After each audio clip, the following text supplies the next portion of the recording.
next function, next example is given that if y is equal to square root of cos x plus square root of cos x plus square root of cos x plus and so on infinite times. संपत नाही, unending आहे. Then prove that dy by dx is equal to sin x upon 1 minus 2y. So dy by dx काय यायला हवंय दिलेलं आहे. Prove that म्हटलं म्हणजे ते आपल्याला आन्सर यायला हवं त्याचं डेरिव्हेटिव्ह. आता अशा टाइपची फंक्शन्स आली की तुम्ही किती वेळा ते डेरिव्हेटिव्ह डायरेक्ट घेत बसला तुम्ही शक्यच नाही, कारण इन्फायनाइट टाइम्स आहे. त्यामुळे ते इन्फायनाइट टाइम्स तर काय आपण डेरिव्हेटिव्ह घेऊ शकत नाही.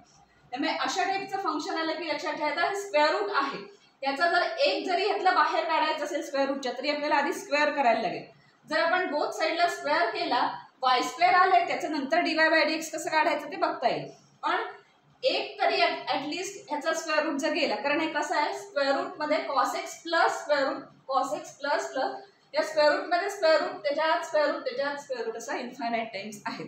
त्यामुळे एक स्क्वेअर रूट आपण सिम्प्लिफाय करूया आणि मग आपण कारण आता ते cos x आता किती टाइम आहे ते इन्फायनाइट टाइम्स आहे. इन्फायनाइट टाइम्स मध्ये त्यातनं एक मायनस केलं म्हणजे इन्फिनिटीमधनं 1 मायनस केल्यावर 1 ॲड केलं तर काही फरक पडणार आहे का इन्फिनिटीला? इन्फिनिटीच राहणार आहे. त्याच्यात किती तुम्ही मायनस करताय किती ॲड करताय आफ्टर ऑल ते इन्फिनिटीच राहणार आहे. सो हा एक cos x बाहेर घेतला तर हा उरलेलं जे सगळं आहे ते त्यात काही कमी होणार आहे का? म्हणजे समुद्रातनं एक बादली पाणी काढल्यासारखं समुद्रच राहणार आहे एक बादली काढली तरी. सो हा cos x plus cos x ही जी सेरीज आहे ही जी चेन आहे ती पुन्हा इन्फायनाइटच राहणार आहे. फक्त सिम्प्लिफाय करण्यासाठी आपण इथं एक cos x थोडं आपण या स्क्वेअर रूटच्या बाहेर काढायचा म्हणजे मग आपल्याला डेरिव्हेटिव्ह घ्यायला सोपं पडेल. त्यामुळे अशा टाईपची एक्झाम्पल्स आली तर सोपी आहेत, घाबरून जाऊ नका. त्याची ट्रिक कशी आहे की त्यातला एक जे आहे त्याला स्क्वेअर रूटच्या आपण बाहेर आणणार. त्यासाठी काय करायला लागेल बोथ साईडला स्क्वेअर्स करायला लागेल. That implies y square is equal to ह्याचा हे बिगर स्क्वेअर रूट आहे त्याच्या आतमध्ये ह्या सगळ्या टर्म्स आहेत तर ह्याचा स्क्वेअर केला आपण लिहूया एक स्टेप या सगळ्याचा आपण स्क्वेअर करणार. So cos x plus square root of cos x plus square root of cos x and plus so on infinite times या सगळ्याचा आपण स्क्वेअर करणार.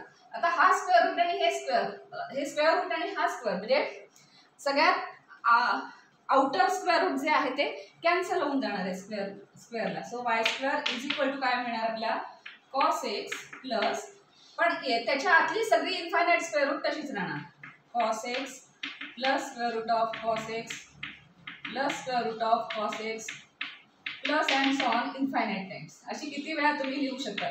म्हटलं तसं की इन्फिनिटीमधनं आपण एक बाहेर काढलं म्हणजे उरलेली जी टर्म आहे ती काही इन्फिनिटी राहत नाही असं काही होत नाही, ती पण इन्फिनिटच राहणार आहे बिकॉज एक त्याच्यातून तुम्ही बाहेर काढला म्हणून काही फरक पडत नाही. So y square is equal to cos x and this.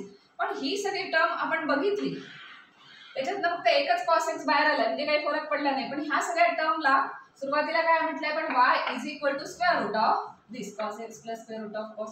So ही टर्म कशी दिसते y सारखी दिसते. तुम्ही या सगळ्याला आपण काय सबस्टिट्यूट करू शकतो y.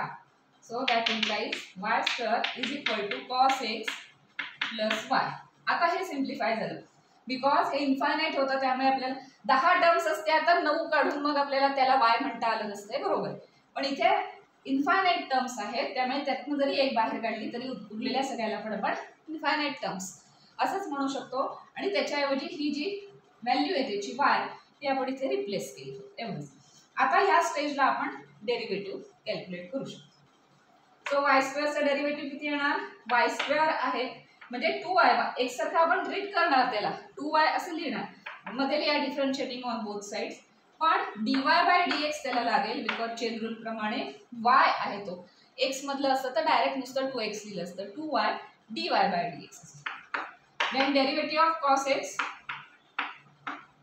Plus derivative of y म्हणजे dy बाय dx. आता हे सिंपल आहे हे 2y dy by dx is equal to derivative of cos x is minus sin x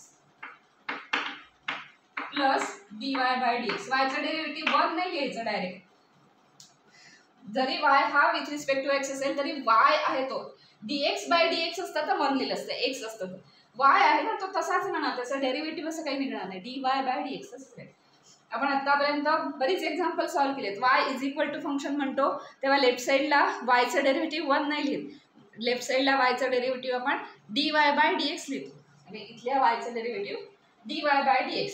आता काय काय सिम्प्लिफाय झाले बघूया. आता dy बाय dx टर्म एक टर्म आहे लेफ्ट साइडला, एक टर्म dy बाय dx ची राइट साइडला आहे.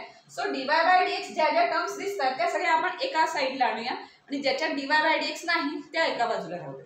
So that implies 2y dy by dx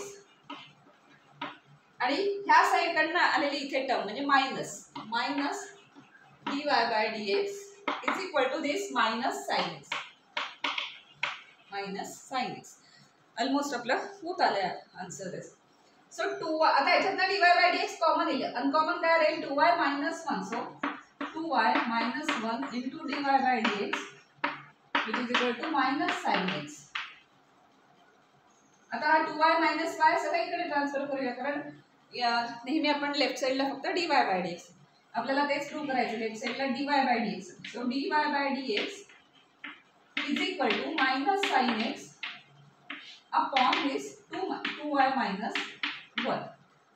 आता ऍक्च्युअली dy by dx ची व्हॅल्यू आली, ही फायनल व्हॅल्यू असं म्हणू शकता minus sine x upon 2y minus एवढंच होणार आहे, याच्यापेक्षा सिम्प्लिफाय.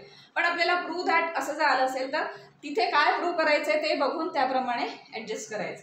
इथे काय आहे की प्लस साइन एक्स आहे आणि 1 मायनस 2y, ते कसं शक्य आहे तर हे 2y मायनस 1 आहे ते 1 मायनस 2y हवंय, त्यामुळे याच्यातून जर मायनस साइन बाहेर घेतलं तर इथे 1 मायनस 2y होईल आणि हे मायनस आणि मायनस कॅन्सल होऊन जाईल आणि न्यूमरेटर प्लस होईल. So that implies dy by dx is equal to plus sine x आणि याची साइन फक्त चेंज करायला लागतील 1 मायनस 2y, कारण ह्याचं मायनस आहे ना बाहेर, ते आपल्याला कॅन्सल करायचं असेल तर ह्याची साइन चेंज करून मायनस बाहेर आणायला आहे.